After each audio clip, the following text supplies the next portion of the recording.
Welcome to today's meditation. Thank you so much for being here. This is Phoenix Protocol. We are diving into inefficient code here and keeping it simple because it does not need to be complicated, and the complexities that we've added and the layers that we've added are creating actually more inefficient code. And it's just time to simplify, streamline. Let's get those upgrades. Let's get you hooked into your unique operating system and in alignment with your destiny and purpose. And let's get you more energy allocation because your intentions are pure and you deserve it because you're actually efficiently using your energy and you are trusted and validated within the system because you have validated by checking in with God, the code for the universal operating system, and you use your name, which is your code for your unique operating system, and you validate all of your actions that had pure intention behind them and were propelled by your gifts and talents. And so you would like more resource allocation so that you can continue to do that because that is a proper and efficient use of the programming power here and your time here in the operating system, right?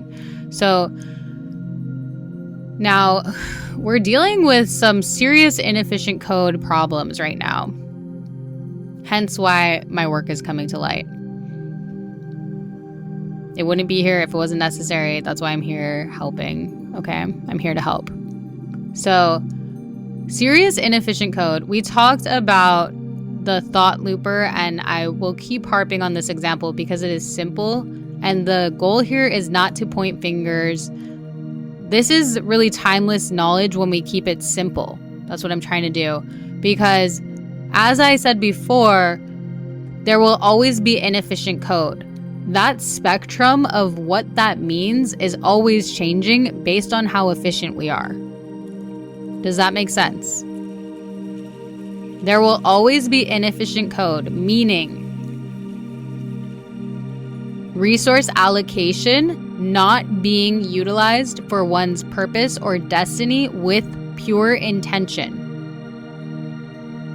and acted out by performing one's gifts or talents with pure intention. So there will always be inefficient code because the spectrum will always be changing based on where we are collectively as a universal operating system within code term God. So I like to use the example of the thought loopers because it is one of the sneakiest inefficient uses of code. In the example that I gave last time I shared, I talked about how this thought looper can just go on in the background, taking up your attention, which your attention is your most valuable asset. And if it's not even addressed or, rebooted by just saying Command-Alt-Delete, please go back to God, and God can figure out if you're inefficient code or not. I feel like it's inefficient, and I'm asking and I'm checking in by saying, God, Universal Operating System, this is my name, unique operating system, and I feel like I just identified some inefficient code. I have been working hard all day towards my purpose and destiny, using my gifts and talents efficiently, and I would like for this mental thought looper to be rebooted, and if it comes back, I'll let you know. Thank you so much. Very grateful. That's all you have to do. Very simple. And then in the example that I gave, there's many of us that kind of let this run in the background, taking up more and more attention, and ultimately it comes out, right? We start acting it out because it's taken up so much of our attention and we've gripped onto it, and now this inefficient use of code is actually becoming some actions that we are presenting in the system as behavior. That is how that all goes down. It starts as a little bug in your brain.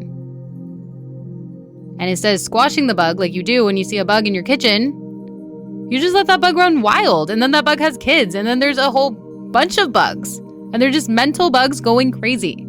You didn't smash any of them. You didn't get bug spray. Why would you let that happen to your kitchen? That's where you eat. That's crazy. Seriously, that's how you need to think of it. A mental thought looper is a cockroach in your kitchen. Get that thing out of there. What are you doing? You're not gonna smash it or spray it with anything. Please. Okay, I hope that metaphor sticks.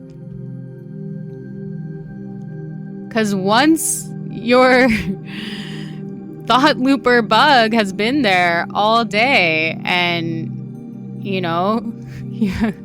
should I continue with this kitchen metaphor? It's kind of graphic. I apologize that I went this direction. Okay, I'm going to keep going. I apologize. So you have bugs in your kitchen and you have not addressed the problem. And it's gotten so extreme that you're serving food to your guests and there is literally bugs and they have bit into their food and there is a bug staring at their face. Run, they get out of your house. They never, ever come over for dinner ever again at your house. No. Okay, that's an example of inefficient code just starting to affect your entire life because you never smashed the initial cockroach in the kitchen and now it's become food that your friend is eating at the dinner party you're having. Just completely obliterating your ability to host dinners ever again for that friend group. You might as well just start over with new friends, because no one in that friend group wants to eat at your house. And that's a great example, right? Because if you have these mental bugs using inefficient code and you haven't managed them and it's so easy to manage them because you say, hey, I noticed that there's this inefficient code use. You can tell when you're in alignment with your purpose and destiny because you start to feel energetic pulls, honestly, and your attention is it should really not be in that place of a mental thought loop. Like I said, I make music unless, you're thinking of a melody over and over again, and that's productive. That's in alignment with my destiny and purpose. I'm a musician. Okay. So let's all be very clear here. Let's not have any bugs in our kitchen. Let's serve people yummy food and let's have the most efficient code that we can. And that is an example. That metaphor is truly something that you can apply to inefficient code eventually coming out in the real world and other people around you starting to have to deal with it. I mean, this person in this metaphor is holding some food with a bug in it saying, hey, there's a bug in my food. And theoretically, the person serving this food could say, oh, I didn't notice that was there. How strange that bug was there. Please don't go in the kitchen. I mean, there's no bugs in there. I don't know what you're talking about. They knew there was a bug in there. Or maybe, they really tried to keep the bug out of the food, but one snuck in there because there's too many. The example is, wow, powerful, right? So that's why we need to take it seriously when we have these first initial mental bugs. It is literally your first sign that you need to address this. Your attention has been taken up by this, and this is not normal. And you are a steward of the operating system that you exist in. Okay? Everyone focuses on being a steward of all of these things. You are a steward, ultimately, of the operating system that you exist in, as a whole and as an individual. And based on how seriously you take that is going to be reflected in how much resources are allocated towards you. That is why people say if you have good intentions, everything that you need will come to you. Because your intentions are validating within the system and resources will be allocated to you because you do have a purpose. You do have a destiny. And believe it or not, the operating system, the ultimate operating system of God has created you to live that purpose and fulfill your destiny. Despite popular belief, that is true. So please, again, authenticate with the system. You need to be findable. You need to be searchable. You need to be validated within the system by connecting to the ultimate operating system, code term God, using your unique operating system, code term your name, make that connection, and then having pure intention, living with your talents and gifts as actions that you give every single day. And then having some care and love here. If you have the ability and are noticing one of these inefficient programs, please, we would like you to reboot it.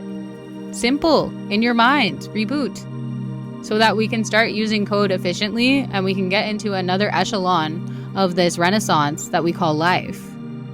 It's beautiful with you here. I'm so glad you're here. This is a simple, timeless way to understand this concept, and I would like us all to take it to heart. I'm so happy you're here. It's a lot of hard work. You gotta have fun. Please have fun. It's supposed to be fun. I love you very much. I'm so glad you're here. I hope you have a beautiful day.